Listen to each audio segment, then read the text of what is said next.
音楽家のこの、もう、それこそ漏れ息とかも聞こえると思うし。そうです。もう男性5割増しにかっこよく見える。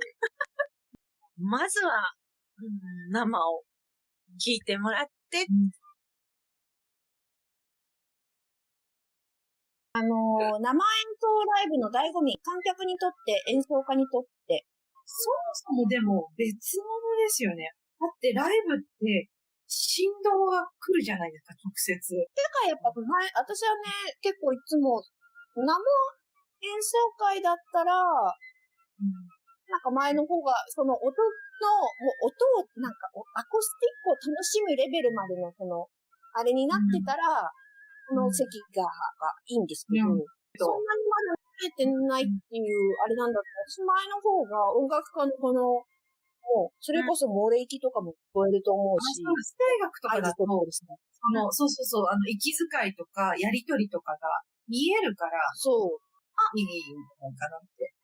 高校の先輩が、そうなんですね。ありがとうございます。そう。今、演奏会の醍醐味とは何だっていう話をしてる。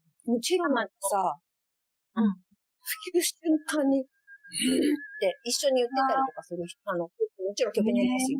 何でもこう言われてもあるんですけど。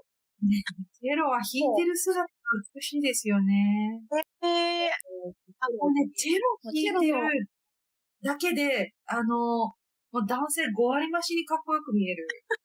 弾いてるってだけで、もう。私、チェロって髪の毛派と髪の毛がない派とあると思ってて、髪の毛がないわけじゃないんだけど、なんかこう、髪の毛を振り乱して、髪の毛、前好き型さっと行くぐらいが、むしろ髪の毛から行くのはあんまり好きじゃないんですけど、髪の毛付きで私結構好きな。でも一番好きなチェリストは髪の毛がないんですよね。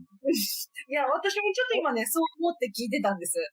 チェリストはね、髪の毛一本もないかもしれないんだけど、まあでも、だから彼は弾き方、もう音が素晴らしいから、まあでもチェリストはかっこいいですよ。本当に素敵。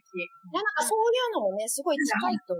抱きしめてる感じが素敵じゃないですか。あれなんかね、女性の背中らしいですよ。女性の背中をかたどってる。チェロっていうかバイオリン自体が。バイオリン族ですよね。ね、そうそう。だから大事なのはなんかこう、リコーディングとかと比較して、あの音間違えてんじゃんとか、そういうんじゃないですか。リコーディングは、そう、カットしたりして、間違えたところ、口に入れたり。やっぱ流れとかね、その時、そうそう。熱量とかはやっぱりね、ライブ、傷がね、やっぱり録音の方が傷が気になるので、傷を避けようっていう意識がどうしても働く。けど、ライブはなんか傷よりもそこにある熱量とか、その瞬間のパワーみたいなものの方が、やっぱり大事じゃないですか。だから熱量を演奏する方もやっぱ熱量をね、なんか間違えちゃうかもとか言って勝手にピアノにしてますけど。なんか、裏切りでもあるんですか間違えちゃうかまたちょっとしばらく順調だったのに。大丈夫、また戻ってくるはず。また戻ってくる。なんかやっぱりまあ、生と録音は全然別物なので、ぜひ生を聞くっていう、生ですね。っていうことをまず基本に思いたいですよね。今のご時世ね、というか、まあ、この現代においてはね、生じゃない音楽を聴くことの方が、やっぱり、多くなっちゃってるんだけど、全然やっぱり違う。全然違う。聞いてみたらもう絶対、違いがもうね、国領全じゃないけど、全く違うから、まずは、生を聞いてもらって、今日3回目ぐらいの戸塚さんの登場で申し訳ないんですけど、戸塚さんの劇を見に行った時に演劇、今って2倍速で見るんですって、ドラマとかみんな。なんかね、映画にしても。音楽どうなんだって言ったら短いじゃないですか、あれとかって、ポップスとかって。だから最近の音楽はポップスの話ですけど、前奏がないんですって。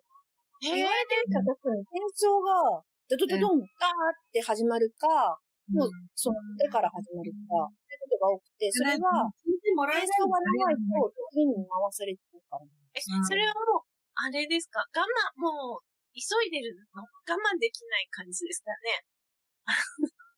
もう前奏聞いてられない。いやー、そう、でも前奏が面白い。私、インストゥルメンタルの人だから、前奏自体が面白いと感じ、まあ前奏が面白いかどうか別として、とかでも楽器のね、そのギターの部分とかが面白かったりすることがあるんで、思うんですけど、まあだからそのカットしちゃうの。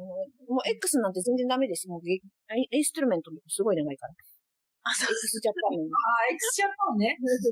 で、そう、だから、その、戸塚さんが劇の時に、演劇の時に、もう演劇は、私が見に行ったやつがすごいセリフが多くて、で、皆さんも僕たちセリフ多くて、噛み砕いていくのに疲れたかもしれませんけど、僕たちと同じぐらいの熱量を使って感激してくださってありがとうみたいな感じで、演劇は2倍速とか早送りとかできないから、僕たちと同じぐらいの熱量、もう見る方も疲れるくらいなんですよ、って言って、ますます戸塚推しになったっていう話なんだけど、そう。やっぱ感動とかね、こう伝わってくるものも違いますよね。違うと思いますね。違いますよね。まあね、情報量の時代ですからね。本当にね。すぐに前奏がないってことはすぐにサビが来ちゃう。そうですよ。我慢できる。だってライブなんて、有名な、いわゆる皆さんが知ってる有名なサビが出てくるのに1時間かかるんですよ。そうなんですよ。最後美味しいところが。嬉しいんですよね。もう、なんか、4楽章なんて、1楽章、2楽章、3楽章があってこその4楽章の入りじゃないですか。もう、だってね、そうなんです。もともとそのフレーズとかが再現されるし。ああ、そっか。そうなんです。クラシックの楽しみ方って、クラシック音楽って結構構築されてるので、そう。いわゆる先週じゃないですけど、当たりなくなってそうそう。なさらず皆さん。まず結構ね、私たちもそういうの勉強するわけなんですけれども、伴奏とメロディーって単純なあれだけではなく、こうフレーズごとにこれピアノやっててそこを次がっていうのとか、あと、ややこしいのはまあカエルの歌とかと同じだけど、こうカノンになったりとか、台湾にそういうなんかこうちょっと複雑な構成をしてたりして、そういうのがまあでも、面白かったです。いやでも、もうちょっと上げたんですけど、動画を、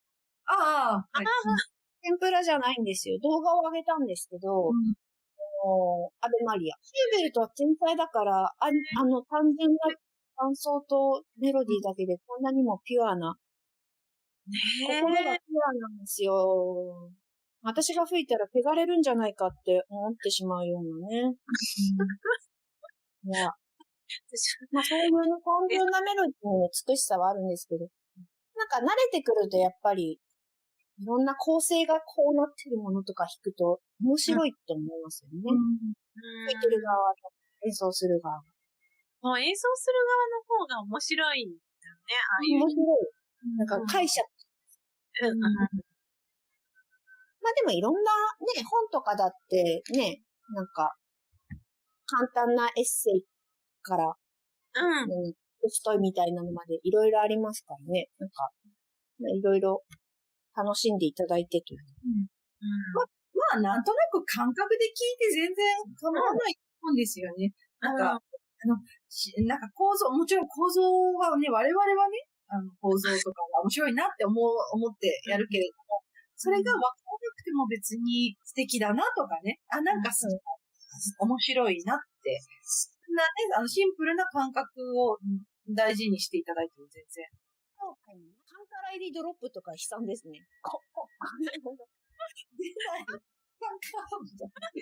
で、指揮者の人もまだ指揮も下ろしてないのに、ブラボーみたいな感じで、我先に言わなくても、